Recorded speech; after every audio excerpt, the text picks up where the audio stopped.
की हाल चाल है जनाब, तुसीं वेखदे पे हो अपना देश पंजाब टीवी ते मैं तुहाडा मेज़बान मोहम्मद नदीम खरल।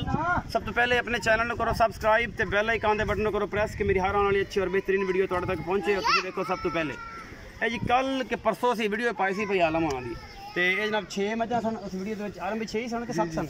6 मझां सन, एक मीणी ते 5 गवाल दी वड्डियां मझां। ये जी सारियां सौदा साड़ा तकरीबन 12 लाख रुपए च होया अल्लाह के खास फजल नाल। आलम भाई एवें गल सीधी सामी ये भाई साहब पिंडी तो ने उन्होंने खरीदिया ने जनाब, असीं लोड करा दित्तियां ने। तीन अगे तिन्नां दे बच्चे अगले पासे, तिन्नां दे कैमरामैन साहब आए दिखा दिया ते बेहद शुक्रगुजार है इन्हां दोस्तां दे जिहड़े साडे ते एतमाद करदे ने और उन्हां दी मुहब्बतां चाहतां दा यह महवर है कि अपना देश पंजाब टीवी दी पूरी टीम उन्हां वास्ते दुआ गो आ ते अल्लाह पाक उन्हां दे रिज़क च और उन्हां दे बरकत पाए। तो उम्मीद है अज वाली जी वीडियो है बेहद लाजवाब लगेगी। कैमरामैन से पूरा विजिट कराते हैं गड्डी का, बाकी लैने जो मुकद्दर ने जी तो पूरे तसलियां करवा रहा है मेरा यार। अजी आवाज लाओ